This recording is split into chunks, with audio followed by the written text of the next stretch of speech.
Hi Year 6, welcome back. Today's chapter is chapter 15, Below Stairs. As Hal descended a narrow flight of stone steps, the warm smell of baking bread greeted him.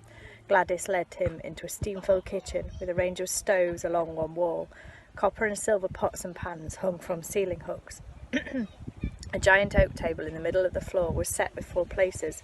A thick-set boy who seemed about Hal's age was lowering a ladle into a pot bubbling away on the hob. "Ivan," Gladys snapped, "get away from there, it's hot." "I'm hungry," Ivan complained, turning around and spotting Hal. "Who's he?" "This is Harrison Beck. He's joining us for lunch today." Gladys pointed to 2 large sinks at the end of the kitchen. "You can wash your hands there, Harrison. Ivan, come and sit back at the table. Honestly, I can't leave you alone for a second." "Nice bow tie," Ivan said, with a snort. Just then a young girl ran in, wailing. Her pink satin dress was splattered with mud and her carrot-coloured ponytail dishevelled. "Melly, what has happened to you?" Gladys grabbed a cloth and rushed over to the girl. "Oh, Gladys," Melly sobbed, "I was coming through the flower garden and a pack of white dogs attacked me." "Attacked you?" Gladys said, aghast. "Did they hurt you? Did they bite you?" She turned the girl around, looking for injuries. Melly sniffed.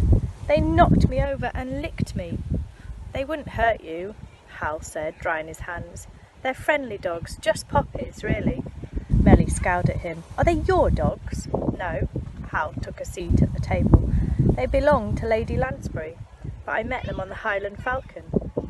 "Melly," Gladys' voice was stern as she took the girl by the shoulders. "What's that I can smell? Have you been in the princess's room again?" "No." Melly's eyes grew wide. She was obviously lying. "How many times have I told you not to play with her things?" Melly's bottom lip trembled. "I just did a tiny squirt of her perfume." "If I find out you've been going to her room without permission," Gladys said, steering Melly towards the table, "I'm going to tell your mother." "So you've been riding the Highland Falcon?" Ivan said, turning to Hal and grabbing a roll from the basket in the centre of the table. Hal nodded enthusiastically. "It's the most incredible train." "Only nerds like trains," Ivan interrupted flatly. "If you'd seen the royal train, you wouldn't be saying that." Gladys scolded, placing a casserole dish on the table. "It's beautiful." She picked up the ladle. "Now, who wants some of the cooked sausage and apple casserole with mashed tatty?" They all nodded, and she began to fill their plates. "Ivan, will you look after Harrison?" Gladys wiped her hands on the tea towel. "I have to pop upstairs to help with lunch service." Ivan burped loudly and grinned nastily at Hal. "Yes, Gladys," he said sweetly. "I shan't be long." As she bustled out of the kitchen, she called over her shoulder, "There's trifle in the fridge for afters." There was an awkward silence. Ivan began to slurp up his casserole loudly. Melly looked at him with disgust. "It must be pretty cool, living in a castle," Hal said. "It is," Ivan replied. "My dad's the head butler.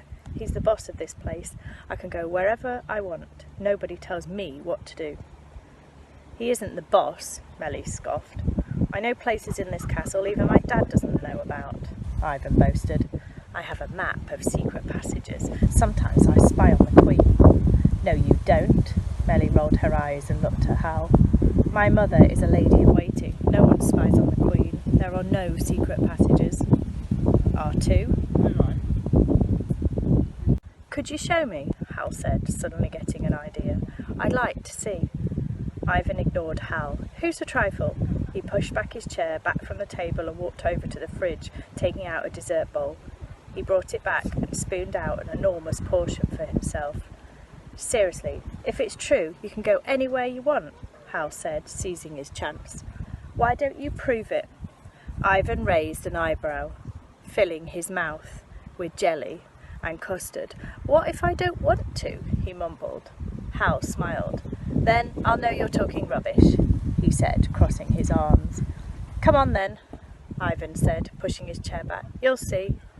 Hal followed Ivan upstairs. They walked down a corridor lined with paintings of Scottish mountains, and Hal caught the murmur of voices and the clinking of crockery.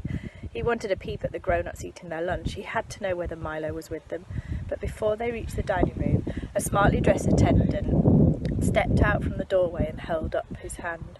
"Ivan," he said sternly, "what are you doing here?" "Hi, Alec," Ivan replied brightly. "I'm showing Harrison around the castle." Alec gave Ivan a suspicious look. "Aye, and what else might you be up to? We both know what kind of trouble you like to get into." "Harrison said he wanted a tour of the castle, and seeing he's a guest, I'm giving him one." Ivan's face was a picture of innocence. "Well, take a wee tour in the other direction." Alex twirled a white-finger glove. "Because I'm not letting you anywhere near the royal party." "Fine," Ivan replied, spinning on his heel. "Come on," he said to Hal. "We'll go this way." They passed through a door into a room that looked out over a garden of box hedges. "Thought you could go anywhere you wanted." Hal couldn't help smiling. "Shut it." "So, where are these secret passages then?"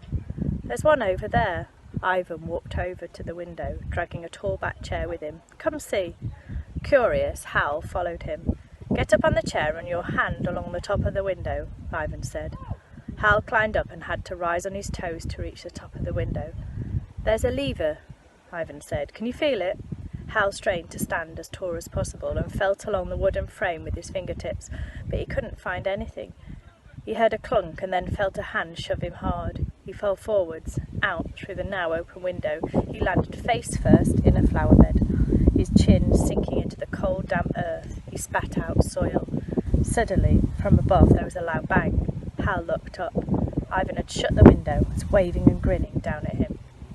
Getting to his feet, Hal tried to look as if being shoved out of a window hadn't hurt. He put his hands in his pockets and strolled off, trying not to limp. His knees were wet with mud from the flower bed. For the first time since he put it on, he was glad of the itchy blazer. He sank his chin down and hugged his arms against his sides to stop him from shivering. The wind was cold. Hurrying around the corner, Hal searched for a way back into the castle. A gust of wind brought him to the bombastic bass of Mr. Pickle's voice, and there was Sierra's thick tinkling laugh. Ahead of him, a bay window glowed yellow. The condensation on the inside of the glass had prompted someone to open the top casements. Hal snuck up and stepped into the flower bed, peeping into the dining room. It wasn't as grand as he imagined. He saw a granite fireplace and above it an enormous mirror stretching up to a crenellated cornice. The prince sat at one end of the dining table, sandwiched between Lady Lansbury and Lydia Pickle. The princess was at the other end, sat between Uncle Nat and Milo. Hal was relieved to see the Atlas diamond still hung about her neck, although he was alarmed that Milo hadn't managed to get himself a seat right next to it. Pulling out his sketchbook, he drew the table, marking where each person was sitting. A man, who Hal assumed could only be Ivan's father, dressed in black and looking every bit as disagreeable as his son, was stood by a cabinet surveying the room and making silent but aggressive gestures to the serving staff. Hal immediately realised no one would be able to steal the princess's necklace under his watchful eye. "That's the trouble with these old castles and country houses," Stephen Pickle was saying to the Baron. "Expensive to run. There's the maintenance and the staff, and I don't want to even think about the insurance. Eesh." Ernest White seemed very uncomfortable to have found himself sat at a royal table and kept trying to help the waiting staff. At the other end of the table, the princess was teasing Milo about being a bachelor. "You can't put off marriage forever," Sierra giggled. "I keep telling him that." Milo smiled awkwardly. Hal focused on Milo's face, flipped the page, and drew the snarling lip and the angry forehead lines that pinched his dark eyes together. He looked every bit the criminal. Meanwhile, Lady Lansbury was talking to the prince about horses, and he was nodding, but Hal noticed his eyes flicker to the end of the table every few seconds to look at his beautiful wife. You can see drawings.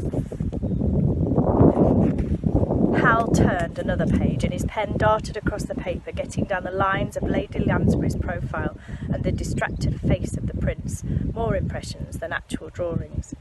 A sudden pain stung the back of his head. Hal looked about, trying to work out what had hurt him. Was it a wasp or a bee? He felt another hot shock of pain on his wrist, and then another on his cheek. On the ground he saw a ball of chewed-up paper, and then a hail of them began to hit him in quick succession. He shrank back against the wall and looked up. There, up in a turret, he saw Ivan leaning out the window with a straw. "Nerd!" he shouted. Cursing Ivan under his breath, Hal leapt onto the path and jogged away as spots of rain hit him. There was a red mark on the back of his wrist where Ivan had shot a pellet at him. He shoved his sketchbook into his blazer pocket and broke into a sprint as the rain got heavier. He turned a corner and then another, and then he could see the porch where they'd entered Balmoral. Lifting the iron ring, Hal was relieved to find that the door to the porch was open. He stepped inside and shook himself like a dog. He was soaked. Looking down, he saw his knees and shins were caked in mud. A raindrop dripped off the end of his nose. He looked about for something to use as a cloth, and there it was. Milo Eschenbach's graphite grey woolen coat, the one he'd been wearing earlier when Hal had seen him stuff that mysterious piece of paper into his pocket. It was hanging right in front of him on the wall-mounted coat rack. That's the end of that chapter. What do you think Hal's going to do? You're going to have a look in that pocket and see what it is. The next chapter I'll read tomorrow is called Secrets and Stones. See you later. Have a good day.